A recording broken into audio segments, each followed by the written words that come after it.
Et oui, l'hiver est là, avec son concert d'éternuements, de rhumes et de fièvre. Et tout ça, c'est à cause de lui et de ses confrères, les rhinovirus.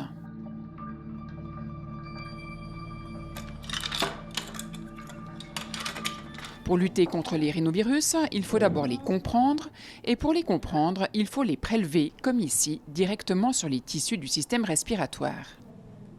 En consultation, on prend les rhinovirus très au sérieux.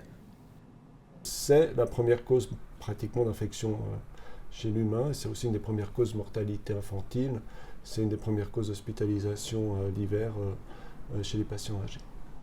Et on manque cruellement de médicaments antiviraux, soit pour prévenir, soit pour traiter ces complications. Et il est clair qu'on a besoin de développer des médicaments antiviraux qui ne soient pas actifs contre seulement le rhinovirus ou seulement la grippe. Idéalement, ce seraient des antiviraux qui soient actifs contre un large spectre de virus. La difficulté, c'est que les virus s'adaptent très vite et mutent quand ils se sentent menacés. C'est grâce à une technologie de pointe que l'on est capable, aujourd'hui, d'observer les rhinovirus dans des tissus respiratoires humains cultivés dans ces puits.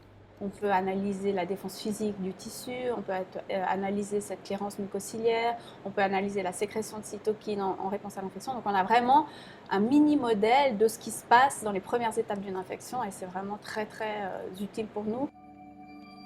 Quand un virus, ici en vert, s'approche d'une cellule pour y pénétrer, ses capteurs lui indiquent sa position et le moment où il est à l'intérieur de la cellule. Il peut alors infecter cette dernière. Dans ce flacon, des nanoparticules d'or mises au point par le professeur Stellacci et son équipe. Et tous ensemble, ils s'apprêtent à jouer un sale tour au rhinovirus. Nous voulons créer des nanoparticules qui ont la même fonction. Quand le virus s'approche à les nanoparticules, le virus va penser qu'il y a dedans une cellule. Et alors, quand le virus est là, le virus s'ouvre. Mais si un virus s'ouvre dehors d'une cellule, c'est inactivé. Vous allez le tromper. Ouais. On va lui mentir. Oui, nous allons mentir. C'est un déguisement. Je dois vous avouer que la première fois que j'ai rencontré Francesco Stellacci, pour moi, c'était un peu une ovni ou quelque chose qui ressemblait un peu à de la science-fiction. La recherche, aujourd'hui primée, vise à remplacer les nanoparticules d'or par des nanoparticules issues de produits naturels, si possible sans effet secondaire pour l'humain. Dans le monde, quelques 3 millions de personnes meurent chaque année d'infections des voies respiratoires.